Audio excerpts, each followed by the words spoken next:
Doctor Mohammad Azhar हयात गुज़िश्ता 50 बरसों से उर्दू ज़बान व अदब की बेलौस खिदमात अंजाम दे रहे हैं। मौसूफ 14 अक्टूबर 1954 को नागपुर में पैदा हुए। आपके वालिद मोहम्मद सईद हयात साहब का शुमार वस्त हिंद के अव्वलीन वकला में होता है। 6 भाइयों में डॉक्टर मोहम्मद अज़हर हयात का शुमार 5वें नंबर पर है। तमाम भाई तालीम और ताल्लुम से वाबस्ता हैं। डॉक्टर मोहम्मद अज़हर हयात की इब्तिदाई तालीम कारपोरेशन उर्दू प्राइमरी स्कूल से हुई, जहां एक हिंदू उस्ताद पंडित जी से आपने उर्दू सीखी। मौलाना अबुल कलाम आज़ाद हाई स्कूल गांधी बाग नागपुर से मिडिल और अंजुमन हाई स्कूल सदर से 1972 में मैट्रिक का इम्तिहान पास किया। बादहू गवर्नमेंट मॉरिस कॉलेज से BA 1975, MA अरबी 1978 और MA उर्दू 1980 में मुकम्मल किया। कॉलेज के ज़माने में आपके असातिज़ा खुसूसन प्रोफेसर डॉक्टर सैयद रफ़ीउद्दीन साहब, डॉक्टर मंशाउर रहमान मंशा साहब और प्रोफेसर डॉक्टर सैयद अब्दुल रहीम साहब आपको निहायत अजीज़ रखते थे। नवंबर 1980 में आपका तकर्रुर Arabian American oil company Aramco बहरान सऊदी अरबिया में बहैसियत कंप्यूटर ऑपरेटर अमल में आया। 1986 तक यहाँ आपका क़याम रहा। वतन वापसी के बाद आप शादी के बंधन में बंध गए, लेकिन तालीम से बेगाना ना हुए और 1988 में आपने भोपाल यूनिवर्सिटी से B.Ed का कोर्स मुकम्मल किया। उसी साल 1988 में मॉरिस कॉलेज नागपुर में बहैसियत लेक्चरर अरबी तकर्रुर अमल में आया। चूँकि ये मुलाजमत आर्जी थी, इसलिए खूब से खूब तर की तलाश में आपने 1992 में central institute for Indian languages Mysore Karnataka में इंडो जापानी प्रोजेक्ट के तहत बहैसियत रिसर्च फेलो ज्वाइन किया। इसी असना में 1993 में Yashoda girls arts and commerce college Nagpur में बहैसियत मुस्तकिल असिस्टेंट प्रोफेसर उर्दू तकर्रुर हो गया। दौरान मुलाजमत 1997 में उर्दू में PhD की डिग्री नागपुर यूनिवर्सिटी से हासिल की। आपकी तहकीक का मौजू मौलवी नज़ीर अहमद के नावलों में तालीमी तसव्वुरात का तहकीकी और तनकीदी जायज़ा था। आपके निगरां उर्दू फ़ारसी के उस्ताद मोहतरम डॉक्टर अब्दुल रफ़ इरफान साहब थे। दौरान मुलाजमत आप 6 साल तक प्रिंसिपल के ओहदे पर फायज रहे। 2014 में आप रिटायर्ड हो। आप राष्ट्रीय संत तुकडोजी महाराज नागपुर यूनिवर्सिटी में उर्दू बोर्ड ऑफ स्टडीज़ के 2 मरतबा 2005 और 2010 का 2015 चेयरमैन रहे। अलावाजी एकेडमिक काउंसिल के रुकन, यूनिवर्सिटी लाइब्रेरी कमेटी के साथ यूनिवर्सिटी के कई अहम कमेटियों में आप नामजद किए गए, जहां आपने पूरी संजीदगी, जिम्मेदारी और खुलूस से खिदमात अंजाम दी।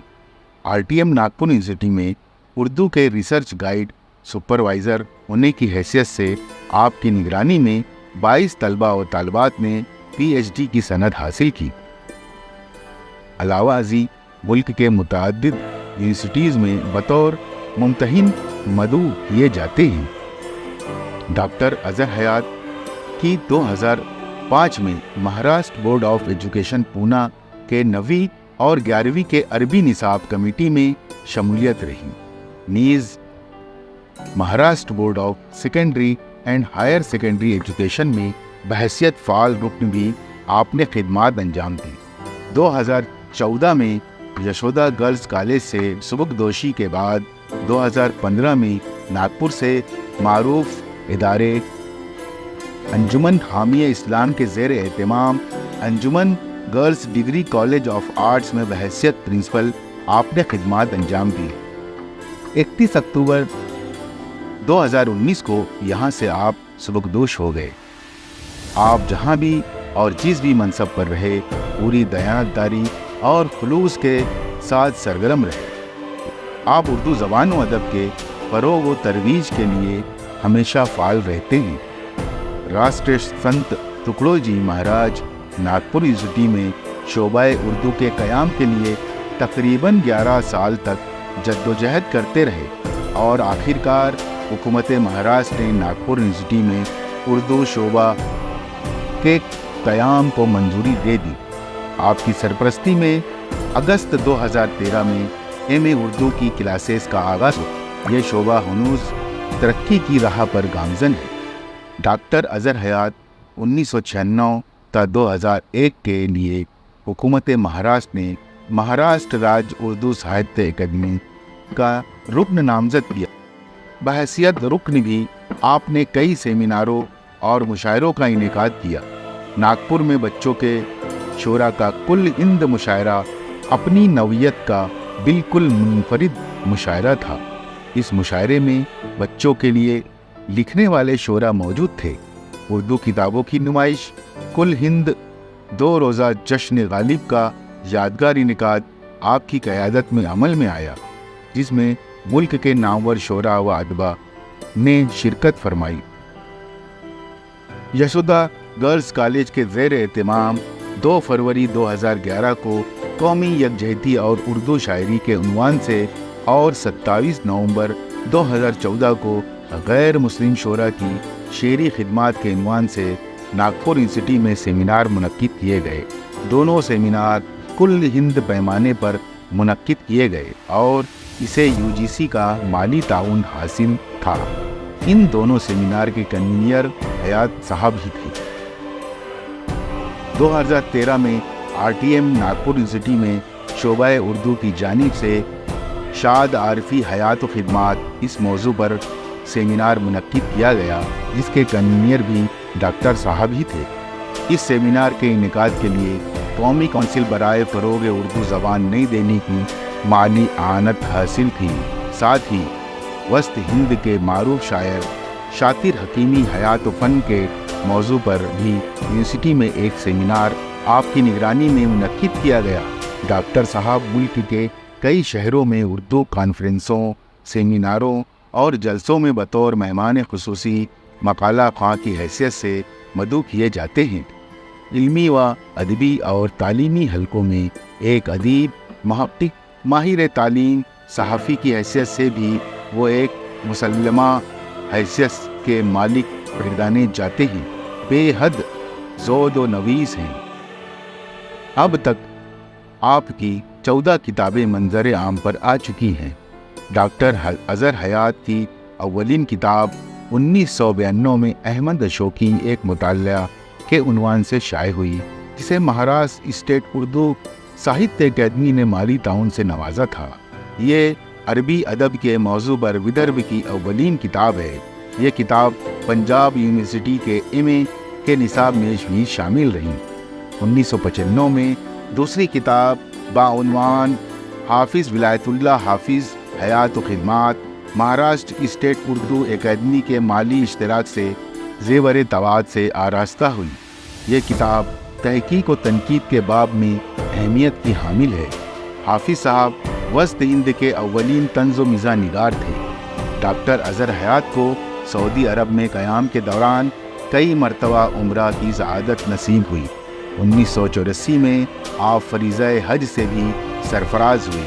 सफ़र हज और उम्रा पर एक किताब लब्बैक के नाम से 2000 में शाये हुई। रवा दवा ज़बान व बयान की वजह से लब्बैक को सफ़र हज के बाब में गिरा कदर इजाफ़ा तस्लीम किया जाता है। एमए उर्दू के तलबा के निसाब के पेश नज़र मौलवी नज़ीर अहमद तौबातुन नसूह एक मुताल्ला उन्वान से एक मुख्तसर किताब 2011 में शाये हुई।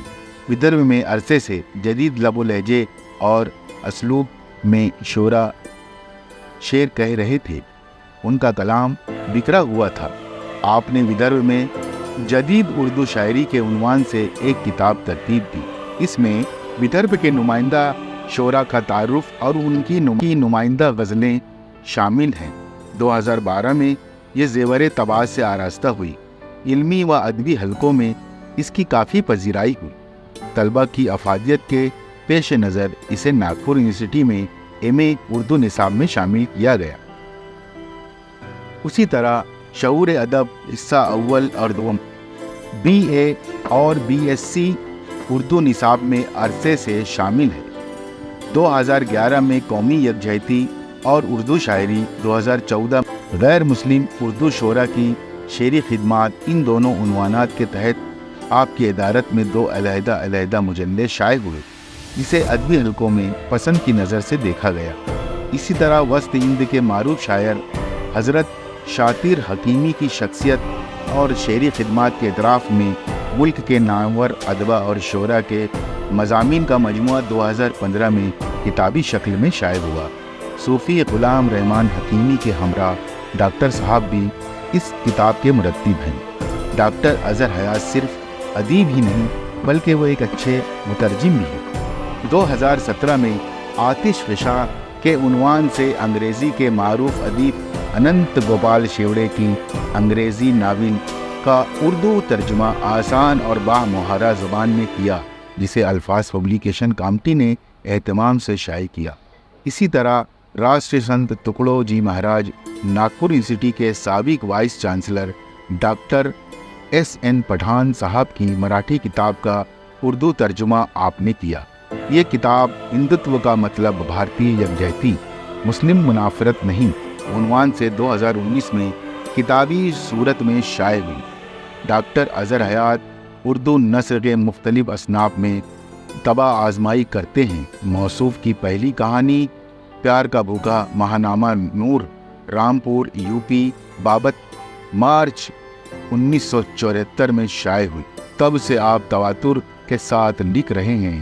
وہ ایک اچھے انشا پرداز، انشائیہ نگار، طنز و مزاح نگار اور افسانہ نگار بھی ہیں۔ ان کے کئی افسانے، منی افسانے اور کہانیاں اردو جرائد و رسائل میں شائع ہوتی رہی ہیں۔ افسانے، انشائیے، طنزیہ مزاحیہ مضامین اور تعلیمی، علمی و ادبی اور شخصیات پر مضامین اور کتابوں پر تبصرے اور دیباچے و پیش لفظ کتابی صورت میں شائع کرنا آئندہ منصوبے میں شامل ہے۔ سال 2021 میں ڈاکٹر صاحب نے ناگپور کے کونا مشق شاعر مرحوم مرزا ظفر ناگپوری کا دیوان ترتیب دے کر شائع کروایا۔ اس کتاب کو قومی کونسل برائے فروغ اردو زبان نئی دہلی نے مالی اعانت سے نوازا ہے۔ تحقیق و تنقید کے باب میں یہ کتاب اضافے کا درجہ رکھتی ہے۔ علمی و ادبی حلقوں نے اس کی خاطر خواہ پذیرائی کی ہے۔ ڈاکٹر اظہر حیات ایک صحافی کی حیثیت سے بھی اپنی شناخت رکھتے ہیں۔ موصوف نے یگ دھرم ویکلی اردو ایڈیشن 1992 میں مدیر کی حیثیت سے خدمات انجام دی۔ ناگپور سے شائع ہونے والے اولین روزنامہ اردو سماچار میں بھی آپ نے خدمات انجام دی۔ 1992 میں مشہور صحافی جناب بشیر نصرت کی ادارت میں شائع ہونے والے ہفتہ روزہ اخبار سنگ میل میں جوائنٹ ایڈیٹر کی حیثیت سے خدمات انجام دی۔ 2020 میں ہفتہ روزہ اورنج سٹی کی ادارتی ذمہ داری سنبھالی۔ ان اخباروں میں کئی مستقل کالم قارئین کی توجہ مبذول کروانے میں کامیاب تھے۔ 18 مارچ 2005 تا 21 اکتوبر 2005 کے درمیان مراٹھی روزنامہ دیش انتی میں ڈاکٹر صاحب کا تحریر کردہ قسط وار کالم آؤ اردو سیکھیں کافی مقبول ہوا۔ اسی روزنامے میں ایک کالم اردو شاعری چا پریچے عنوان سے قسط وار شائع ہوا۔ اس کالم میں اردو شعراء کی حیات اور شاعری کا اجمالی جائزہ قلم بند کیا گیا۔ ڈاکٹر صاحب کے اردو مضامین کا مراٹھی ترجمہ مراٹھی ادیبہ ڈاکٹر کرن دھوڑ صاحبہ نے کیا۔ یہ کالم بھی قارئین نے خوب پسند کیا۔ اس کالم سے مراٹھی داں طبقے کو غالب، میر، مومن جگر کے علاوہ وسط ہند کے معروف و غیر معروف شعراء کی شاعری کا علم ہوا۔ اس کالم کا مراٹھی حلقوں میں یہ اثر ہوا کہ ان کے دلوں میں اردو کے تئیں نرم گوشہ پیدا ہوا۔ اسی طرح ڈاکٹر صاحب اردو کی ترویج و ترقی کے لیے ہمیشہ کوشاں رہتے ہیں۔ آپ کی کئی کہانیاں اور منی افسانے ہندی زبان میں شائع ہوئے ہیں۔ 3 کہانیاں پنجابی زبان میں بھی तर्जुमा हुई और महानामा मिली के शुमारे नंबर 103 में 2014 में शाये हुई। डॉक्टर साहब अदबी, इल्मी और तालीमी सरगर्मियों में अब भी बढ़ चढ़ कर हिस्सा लेते हैं। आप अंजुमन तरक्की उर्दू दिल्ली शाख नागपुर के जनरल सेक्रेटरी हैं। उसी तरह अदबी मजलिस नागपुर के सेक्रेटरी हैं। आप नागपुर की फ़ाल सोसाइटी अंजुमन एक्स स्टूडेंट एसोसिएशन के सरपरस्त और नागपुर यूनिवर्सिटी टीचर्स एसोसिएशन के ताहयात रुकन हैं। डॉक्टर अज़हर हयात को उनकी अदबी, इल्मी, तालीमी और समाजी खिदमात के एतराफ़ में नागपुर और बैरून शहर में इनामात व एजाज़ात से नवाजा गया है। 5 दिसंबर 2013 को राष्ट्र संत तुकड़ोजी महाराज नागपुर यूनिवर्सिटी ने उन्हें मिसाली मुदर्रिस के अवार्ड से सरफराज किया। नागपुर यूनिवर्सिटी की तारीख में उर्दू के प्रोफेसर को हासिल ये अव्वलीन एजाज़ है। एक शानदार और पुरवकार तकरीब में पद्मश्री प्रोफेसर संजय धांडे के हाथों उन्हें ये अवार्ड तफवीज़ किया गया। 24 दिसंबर 2013 को हज़रत शातिर हकीमी उर्दू एकेडमी कामटी ज़िला नागपुर ने एक तकरीब में उन्हें मोहसिन उर्दू के खिताब से नवाजा। लोकतंत्र सोसाइटी ने भी मौलाना अबुल कलाम आज़ाद तालीमी खिदमत अवार्ड से नवाजा।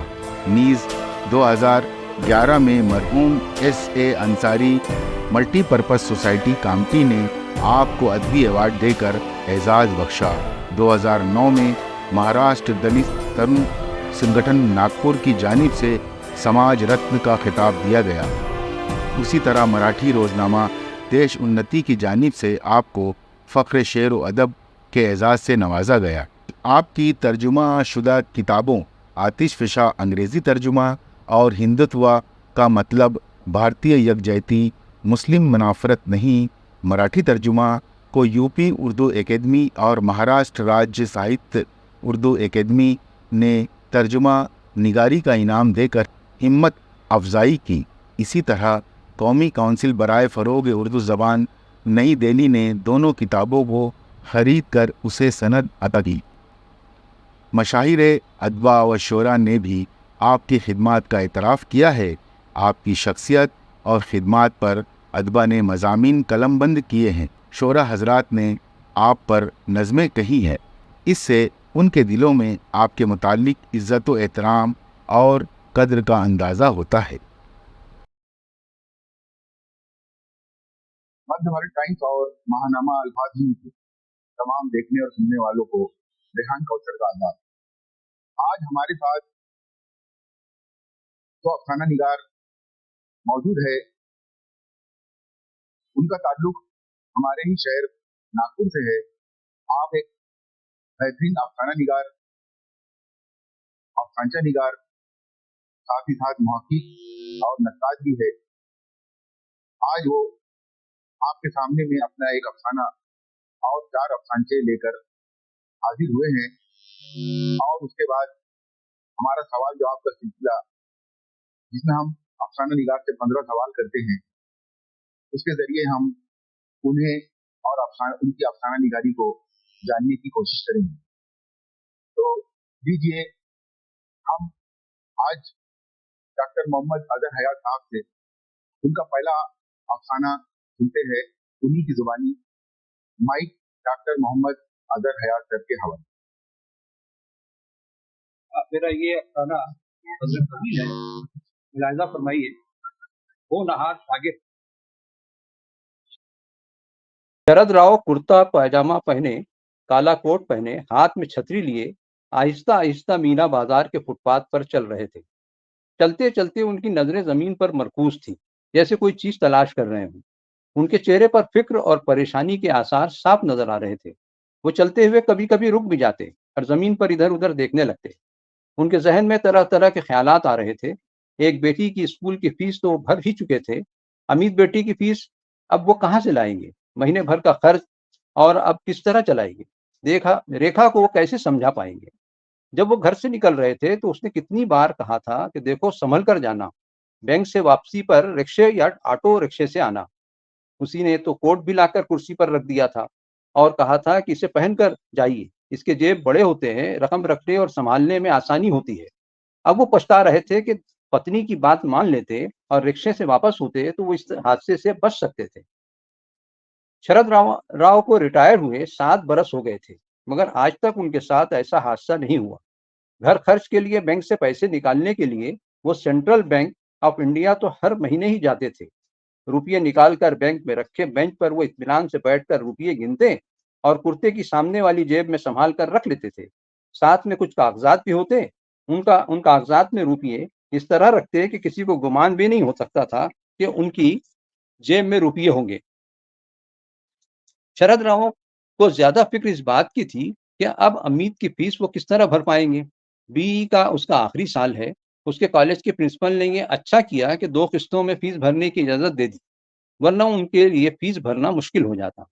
जब से वो रिटायर हुए हैं, मुसलसल खर्च बढ़ रहा था। जीपीएफ और ग्रेजुएटी की रकम से बड़ी बेटी की शादी कर दी और बहुत पहले किस्तों पर लिए प्लाट की रजिस्ट्री करके 3 कमरों का मकान बनवा लिया। कम से कम मकान का किराया देने से तो वो बच गए थे। जिंदगी बड़ी पुरसुकून गुजर रही थी। हाँ, बीमारी आरामी तो चलती ही रहती है। सब खर्च करने के बाद हर महीने उनकी पेंशन की कुछ रकम बच ही जाती है, जो साल में एक मर्तबा बेटा और बेटी की फीस भरने में काम आती है। ये सोचते सोचते उनका दिमाग चकराने लगा। वो फुटपाथ पर चलते चलते थकान भी महसूस कर रहे थे, इसलिए एक बड़े से पत्थर पर बैठ गए। उन्होंने मीना बाजार के इस फुटपाथ के न जाने कितने चक्कर लगाए थे। उन्हें अच्छे से ख्याल है कि बैंक से निकलकर जब वो सड़क पार कर रहे थे तो उस वक्त तक उनके कोट की जेब में मनी पर्स मौजूद था। लेकिन सड़क पार करके जूं ही फुटपाथ पर आए तो एक शख्स जरूर उनसे टकराया था, जिसकी वजह से उनकी छतरी भी हाथ से छूट गई थी। वो छतरी उठाने झुकने भी ना पाए थे कि उसी बंदे ने छतरी उठाकर भी दे दी थी। उन्होंने उसका शुक्रिया भी अदा किया था। उन्हें याद है कि उसने कहा था कि ये हमारा फर्ज है सर।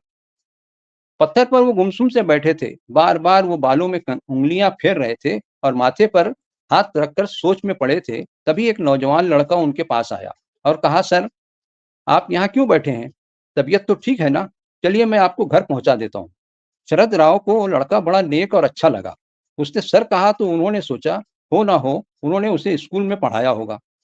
शरद राव ने उसकी किसी बात का जवाब नहीं दिया, बल्कि उससे पूछा, बेटा क्या तुम हमारे स्टूडेंट हो? उसने कहा, जी सर, आपने मुझे सरस्वती विद्यालय में पढ़ाया था। आप हमको मैथ्स पढ़ाते थे सर। आप कुछ परेशान लग रहे हैं। तुम्हारा नाम क्या है बेटा? प्रमोद, लड़के ने जवाब दिया।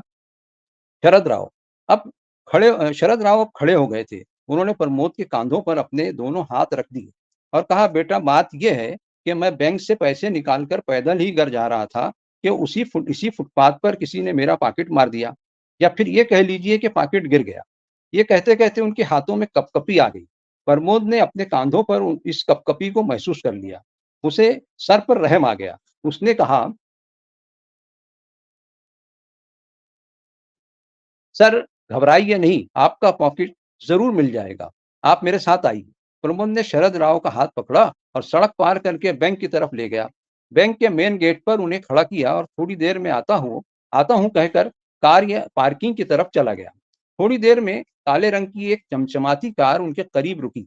ड्राइवर की सीट से प्रमोद ने सर निकालकर कहा, सर आप पीछे सीट पर बैठ जाइए। शरद राव अपनी छतरी संभालते हुए कार का दरवाजा खोलने ही वाले थे कि दरवाजा खुल गया। अंदर एक शख्स पहले से बैठा था। शरद राव उसकी बगल में बैठ गए। उन्हें कुछ भी समझ नहीं आ रहा था कि आखिर माजरा क्या है। उन्होंने कहा, अरे प्रमोद, हम लोग कहाँ जा रहे हैं? प्रमोद ने कहा, सर आपको आपका पर्स चाहिए ना? अरे बेटा, वो तो मीना बाजार की फुटपाथ पर गिरा है। ये हम कहाँ जा रहे हैं? उन्होंने बड़ी सादगी से कहा। फिर बाजू वाले शख्स की तरफ देखा। कार के शीशे पर ब्लैक फिल्म पट्टी लगी थी, इसलिए चेहरा साफ नजर नहीं आ रहा था। वो शख्स खामोश बैठा था। शरद राव ने फिर से कहा, अरे प्रमोद, हम कहाँ जा रहे हैं? प्रमोद ने कहा, सर अब हम सेमिनरी हिल्स पर आ गए हैं। फिर उसने ऑर्डर के अंदाज में कहा, सर की आंखों पर पट्टी बांध दे। बाजू वाले शख्स ने इतनी फुर्ती से उनकी आंखों पर पट्टी बांधी कि वो समझ नहीं सके। हाथों से खोलने की कोशिश की तो एक पट्टी हाथ पर भी बांध दी गई। फिर प्रमोद की आवाज आई, सर घबराने की कोई बात नहीं है, बहुत जल्द आपको आपका पर्स मिल जाएगा। फिर उनके कानों में अचानक गाड़ियों का शोर सुनाई देने लगा। उन्हें महसूस हुआ कि शायद वो किसी भीड़ भाड़ वाले इलाके से गुजर रहे थे, लेकिन वो सोच में पड़ गए कि सेमिनरी हिल्स के पास तो ऐसी कोई जगह नहीं है। फिर हम किस तरफ आ गए? तकरीबन 15-20 मिनट चलने के बाद कार एक मकाम पर रुकी। शरद राव के हाथ اور آنکھوں کی پٹی کھول دی گئی اور انہیں کار سے باہر آنے کے لیے کہا گیا۔ وہ جب کار سے باہر آئے تو انہوں نے دیکھا کہ وہ کسی انڈر گراؤنڈ کار پارکنگ میں کھڑے تھے۔ پرمود نے کہا، سر آپ کو تکلیف ہو گئی، معافی چاہتا ہوں۔ اب ہم اس بلڈنگ میں جائیں گے جہاں آپ کا پرس ہمیں مل جائے گا، چلیے۔ یہ کہتے ہوئے وہ آگے آگے چلنے لگا۔ اس کے پیچھے شرد راؤ اور شرد راؤ کے ساتھ کار میں بیٹھا شخص چل رہا تھا۔ تینوں لفٹ کے پاس پہنچے ہی تھے کہ لفٹ آ گئی۔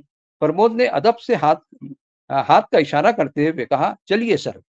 شرد راؤ لفٹ میں داخل ہوئے، ان کے ساتھ پرمود بھی آ گیا۔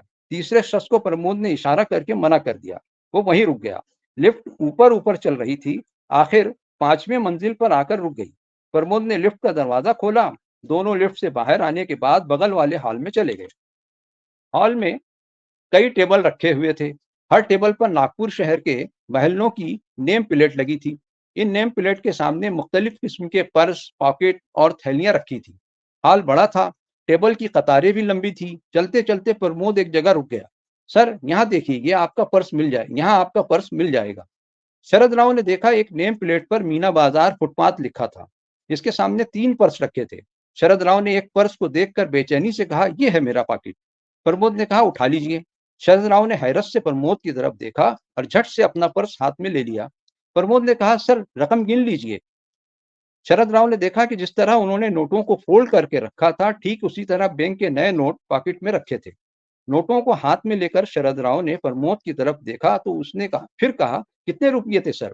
شرد راؤ نے کہا، پورے 40,000۔ ہاں تو گن لیجئے نا۔ شرد راؤ نوٹ گننے لگے۔ 500 کے 80 نوٹ بالکل چوں کے توں۔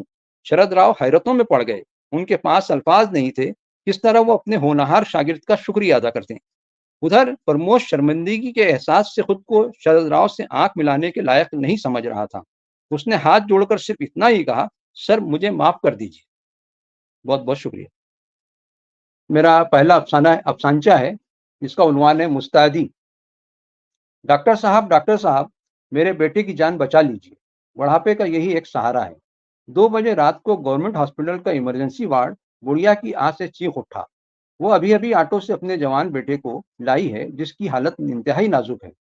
ایمرجنسی وارڈ میں اکیلی نرس اونگ رہی ہے۔ بڑھیا کی آواز سن کر اس نے کرسی پر بیٹھے بیٹھے ہی آنکھیں کھولیں اور زور سے کہا، ہوں۔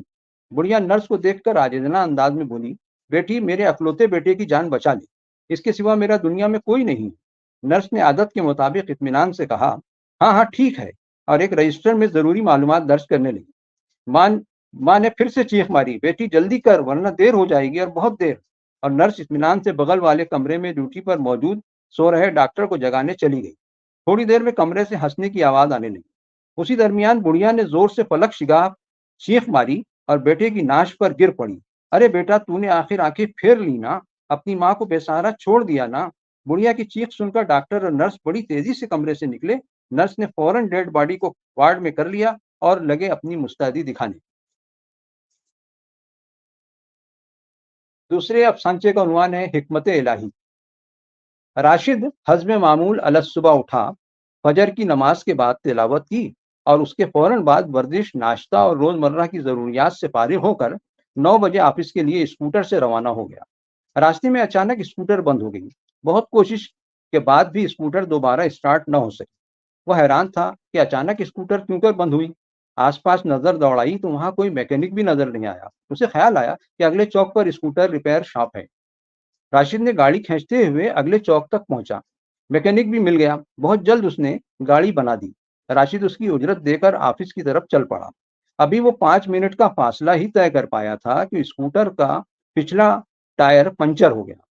اب کی بار راشد اور ذرا پریشان ہو گیا۔ وہ سوچ میں پڑ گیا کہ آخر اچانک گاڑی خراب ہونا اور پھر گاڑی پنکچر ہونا، یا اللہ یہ کیسی آزمائش ہے۔ اس نے کبھی کسی کا برا نہیں کیا۔ راشد دل ہی دل میں سوچ رہا تھا کہ گاڑی کھینچتے ہوئے پاس ہی پنکچر کی دکان تک پہنچ گیا۔ پنکچر بنانے میں مزید 20-25 منٹ صرف ہو گئے۔ پنکچر بنوانے کے بعد راشد دوبارہ آفس کی جانب روانہ ہو گیا۔ وہ قدرے تیزی سے اسکوٹر چلا رہا تھا کیونکہ وہ آج تقریباً 1 گھنٹہ تاخیر سے آفس پہنچ رہا تھا۔ آفس پہنچ کر اسکوٹر پارکنگ میں لگا ہی رہا تھا کہ چپراسی دوڑتے ہوئے اس کی طرف لپکا اور چلایا، سر مبارک ہو۔ وہ حیران تھا کہ چپراسی کس بات کی مبارکباد دے رہا ہے۔ راشد نے اسکوٹر کی ڈکی سے لنچ باکس نکالا اور آگے بڑھا تو اس کے ساتھی کلرک اس کی طرف اتفاق سے آگے آتے نظر آئے۔ सब उसे मुबारकबाद दे रहे थे। राजेश ने तो उसे गले लगा लिया और कहा, राशिद भाई, आपकी उम्र लंबी है, आज आपकी कोई नेकी काम आ गई। आधा घंटा पहले आपकी सीट के ठीक ऊपर टंगा पंखा अचानक आपकी कुर्सी पर गिर गया।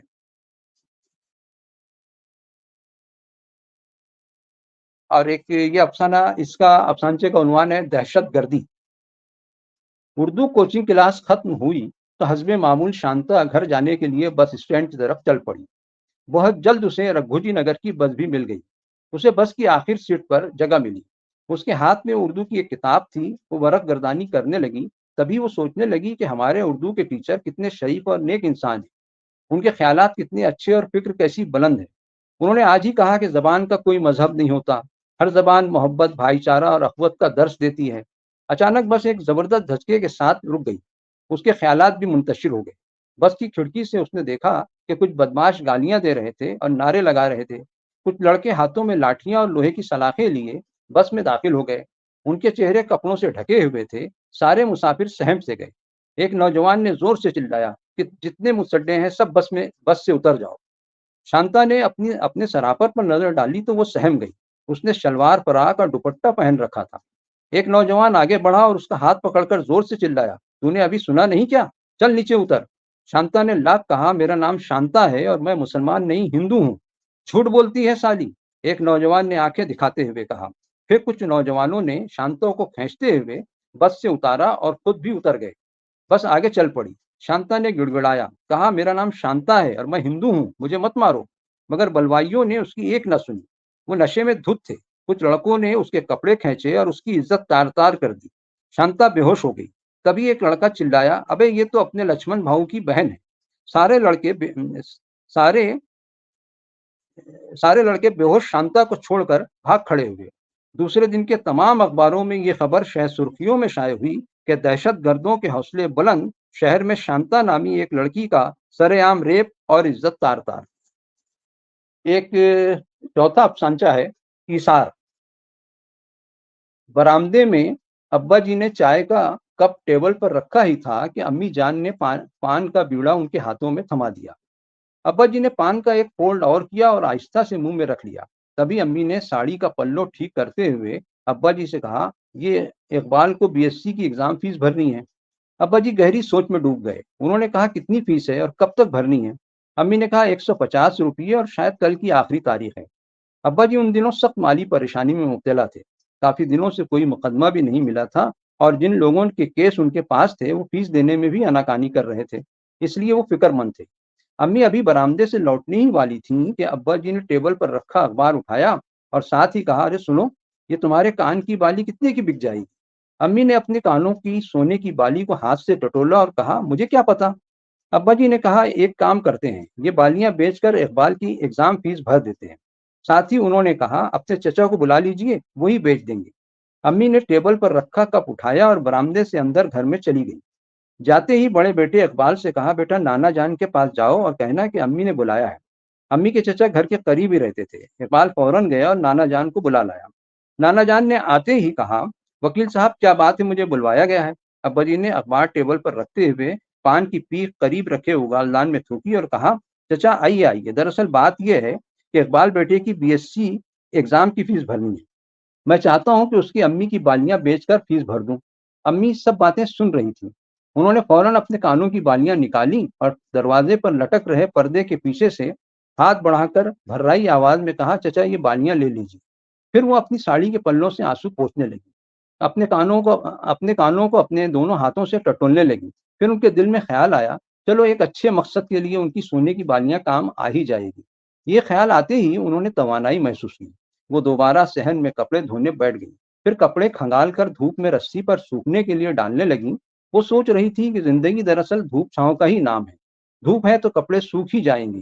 फिर उन्हें बालियों का ख्याल आ गया और उनकी आंखें भर आई। उसी अवस्था में अब्बा जी अंदर दाखिल हुए और कहा, ये लो चचा ने बालियां बेच भी दी, 500 ला कर दिए हैं। अम्मी की जबान से निकला, अरे सिर्फ 500 रुपये में बिकी बालियां?